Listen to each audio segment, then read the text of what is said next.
Unos bloques cuyo tema era en las conclusiones de la Asamblea Extraordinaria del Sínodo, previas al Sínodo de Obispos, sobre la familia. Había una línea de acción que es sobre la cual estamos hablando, que es el acompañamiento, el ejemplo, la formación que tenemos que dar los matrimonios ya establecidos sacramentalmente a los novios que están en ese plan de vida de buscar el sacramento del matrimonio, y también a los matrimonios recién constituidos legal y sacramentalmente. ¿Para qué? Para que seamos un ejemplo de vida, seamos una orientación y sobre todo un acompañamiento para que este matrimonio recién constituido perdure como uno de los objetivos hasta que la muerte nos separe, hasta que la muerte natural nos separe.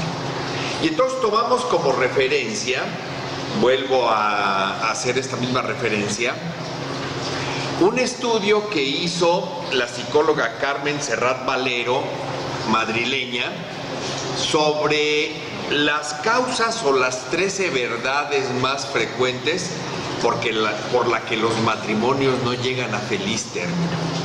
Y vamos a analizar la tercera causa o la tercera verdad sobre el matrimonio. El matrimonio es para ayudarnos a crecer. Y entonces entendemos que cuando nosotros nos hemos identificado con una persona, nosotros en el caso masculino con una persona femenina, una femenina con un masculino, ¿sí? Iniciamos un proceso de crecimiento personal. Entendamos el matrimonio como un proceso de crecimiento personal.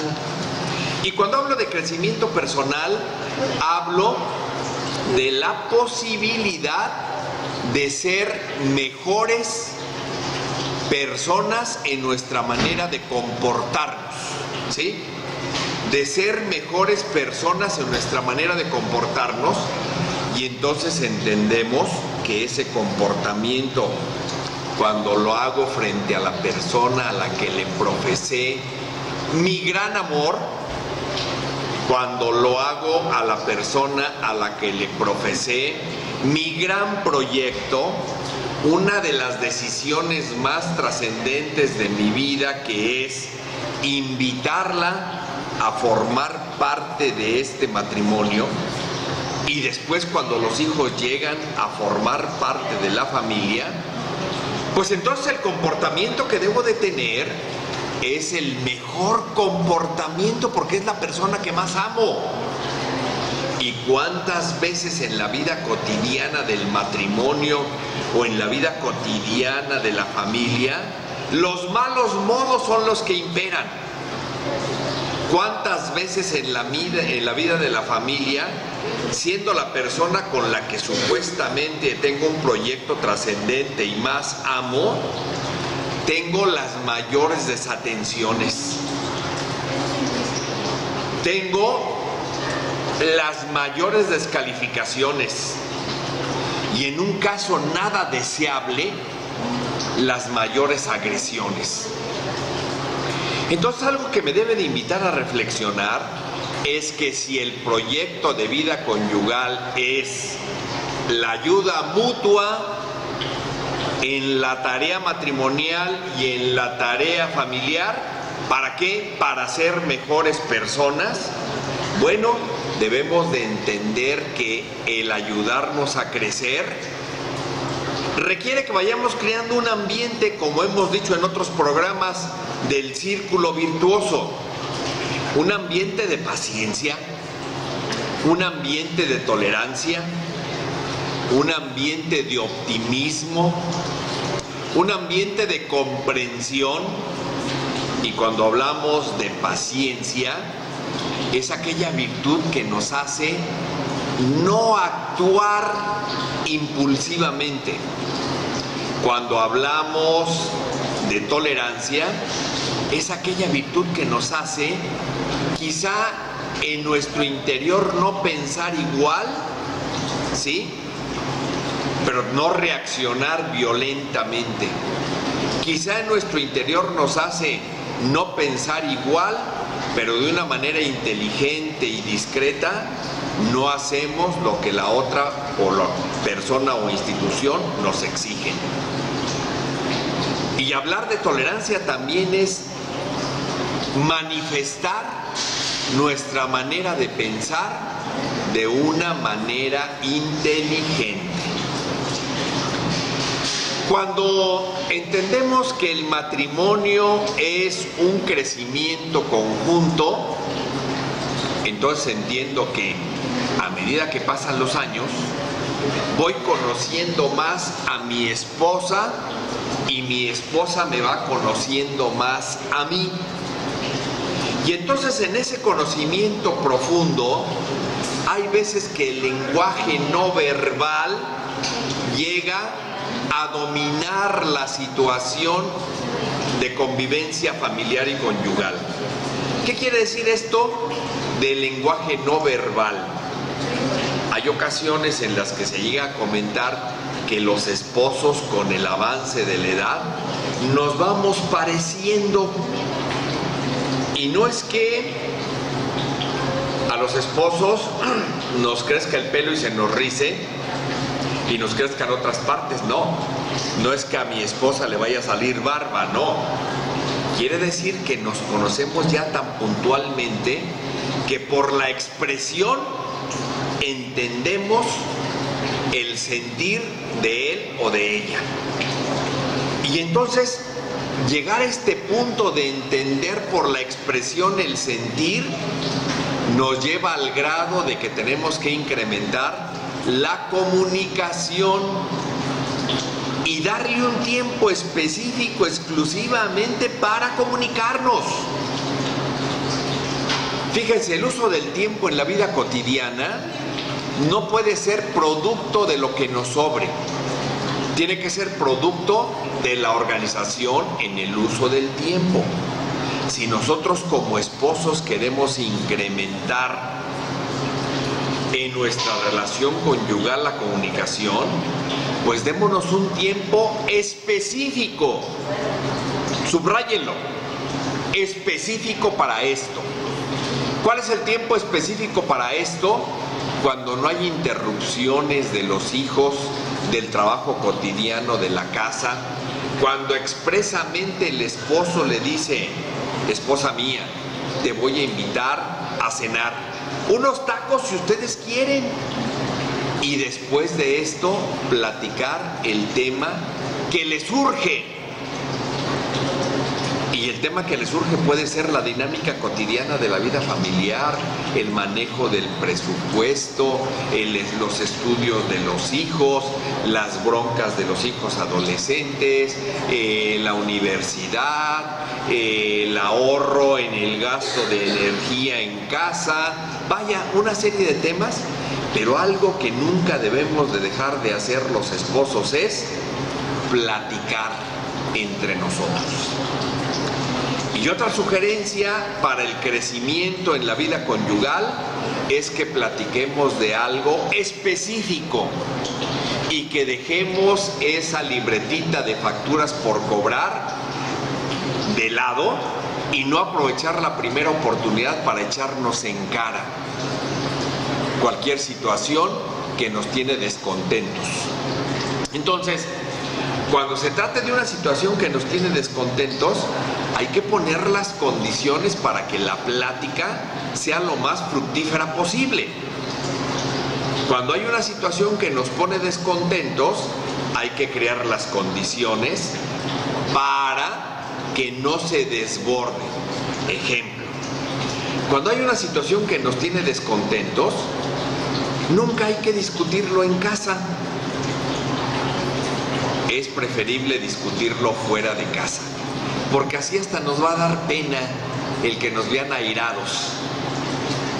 La segunda sugerencia es solamente ese tema se tiene que tratar, no otros, porque resulta que el esposo o la esposa que son de resonancia secundaria y tienen por ahí acumuladas una serie de situaciones, aprovechan cualquier oportunidad para sacarla a flote.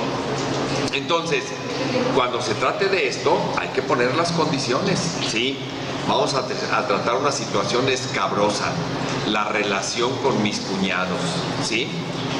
Pero con una disposición y con unos términos. Por ejemplo, no se sigue la plática si alguien comienza a gritar. No se sigue la plática si alguien comienza a sacar a flote datos o detalles que no tienen que ver con el tema. No se sigue la plática si el objetivo no es conciliar y llegar a las situaciones de arreglo de ese problema o de esa situación. Y así los esposos podemos ayudarnos a crecer. De tal manera que debemos de entender, y así hay que decírselos a los jóvenes matrimonios, que el objetivo del matrimonio no es ser felices por siempre. O sea, no todo va a ser vida y dulzura siempre. Tenemos que trabajar por esa felicidad.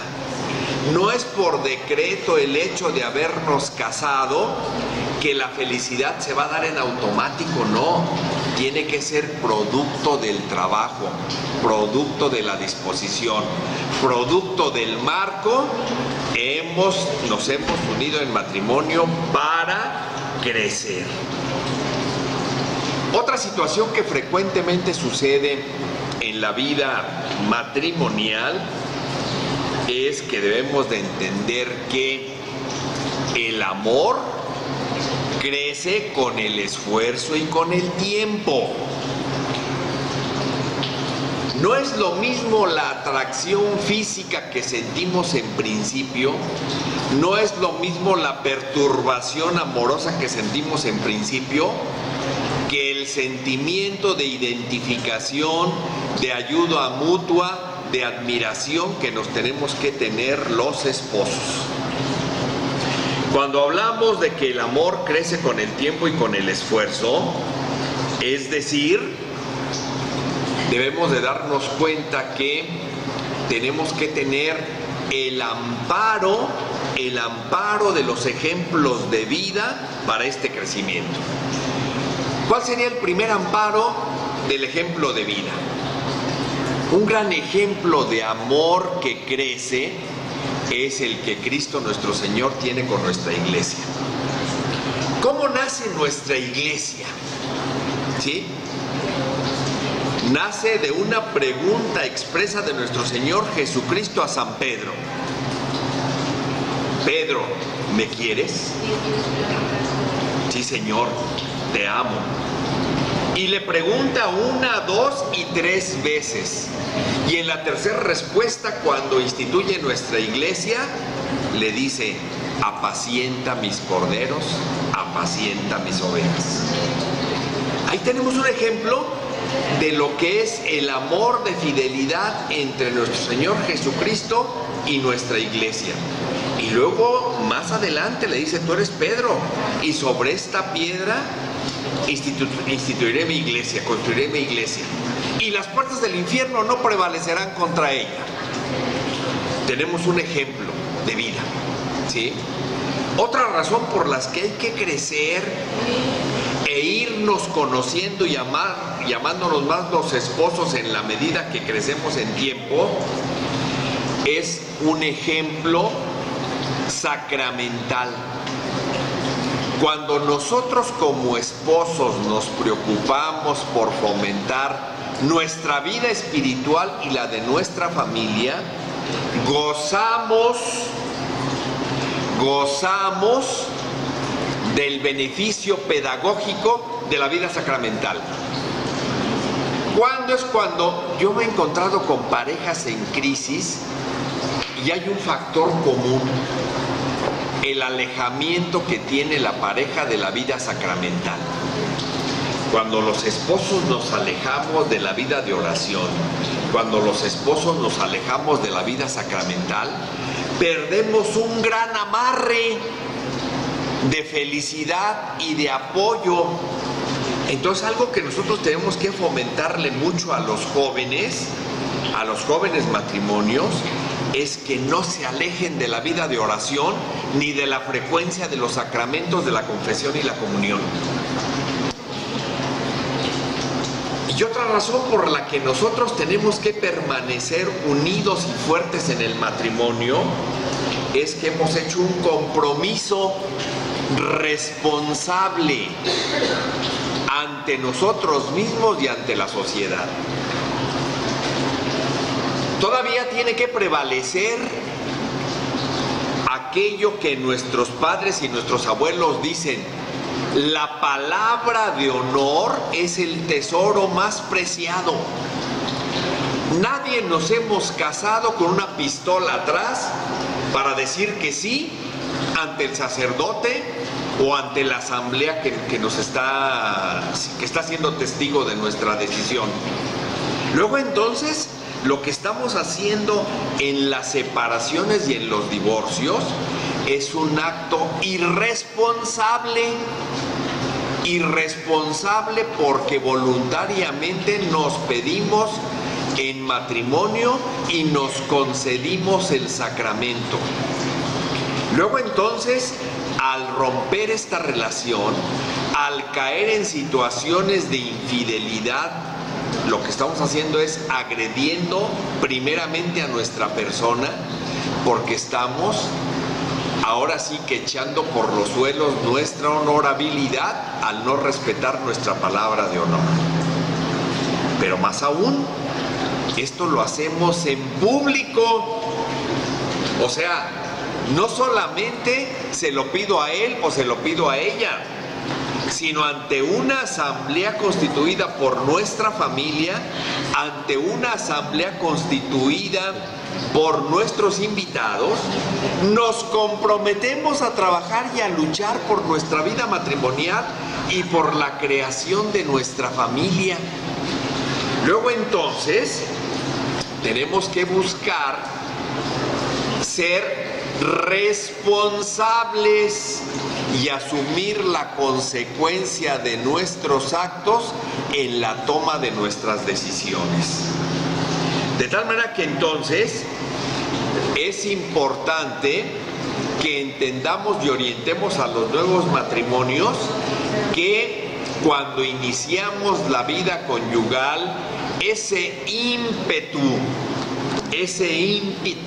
que nos da la atracción, la pasión, el enamoramiento, lo convirtamos, ¿sí?, en una reconquista continua y en un crecimiento que nos ayude a agarrarnos fuertemente de la oración y de la vida sacramental, y las adversidades que se presenten en esta vida matrimonial las podamos superar. ¿Por qué?